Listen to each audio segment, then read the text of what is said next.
বিরোধী দলের যে কোনো আন্দোলন সংগ্রামকে দমন করার জন্য সরকার যতগুলো পলিসি মেনটেন করে তার মধ্যে অন্যতম একটা হচ্ছে ছাত্রলীগের লোকদেরকে পুলিশ পোশাক পরিয়ে তারপরে ঢুকিয়ে দেয় গুলিবর্ষণ করার জন্য, হত্যা করার জন্য কিংবা পিকেটিং করার জন্য। আমরা এতদিন বলেছি, আপনাদের হয়তো বিশ্বস্ত হয় নাই যে এটা কি হতে পারে, কিন্তু আজ যখন আওয়ামী লীগের প্রতিমন্ত্রী খালিদ মাহমুদ চৌধুরী বলছেন যে পুলিশের পোশাক পরে শিক্ষার্থীদের উপরে হামলা করেছে দুর্বৃত্তরা, এই যে দেখেন, পুলিশের পোশাক পরে শিক্ষার্থীদের উপরে হামলা করেছে দুর্বৃত্তরা। তাহলে এই দুর্বৃত্তরা কারা? এই দুর্বৃত্ত হচ্ছে আওয়ামী লীগের দুর্বৃত্ত। এই দুর্বৃত্ত কারা? এই দুর্বৃত্ত হচ্ছে শেখ হাসিনার দুর্বৃত্ত।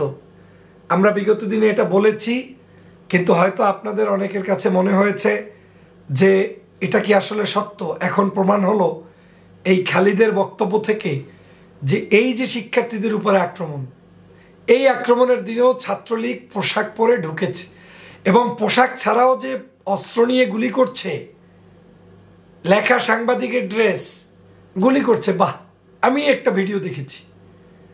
তো এই হচ্ছে আওয়ামী লীগ, তারা এইভাবে বিরোধী দলের উপরে গুলি বর্ষণ করে।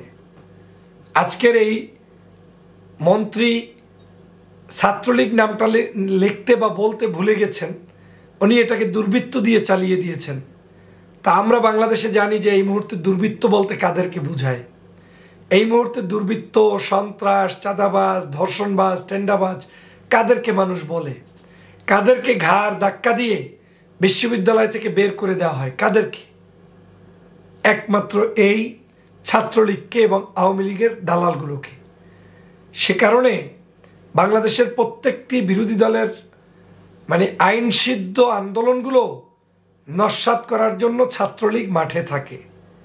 কিন্তু আল্লাহর কি করুণা, বিশেষ মেহেরবানি, যেই ছাত্রলীগ এরকম পুলিশি পোশাক পরে আমাদের উপরে হামলা করে, যেই ছাত্রলীগ আমাদের উপরে চেপে বসে, আল্লাহ সেই ছাত্রলীগকে এমন শাস্তি বাংলাদেশে আওয়ামী লীগের আমলে দিয়েছে যে সমগ্র ক্যাম্পাস থেকে তাদেরকে ঘাড় ধাক্কা দিতে দিতে বের করে দিয়েছে, জনগণ বের করে দিয়েছে, সাধারণ শিক্ষার্থীরা দিয়েছে। বিএনপি জামাত হেফাজত দেয় নাই, ডাইরেক্ট শিক্ষার্থী বোনেরা বের করে দিয়েছে। বোনদের হলগুলো থেকে পর্যন্ত ওই ছাত্রলীগের যে নেতা নেত্রী তাদেরকে বের করে দিয়েছে। অতিরিক্ত যখন কোনো কিছু হয়ে যায় তখন সেটার শাস্তি এভাবেই চলে আসে। যাই হোক বন্ধুরা আমার, আজকের আওয়ামী লীগের লজ্জা শরম বলতে কিছুই নেই। যদিও আপনি শতবার বলবেন তারা দোষী, তারা অন্যায় করছে, তারা পুলিশের পোশাক পরে হামলা করছে, শেখ হাসিনার কাছে তারা পবিত্র।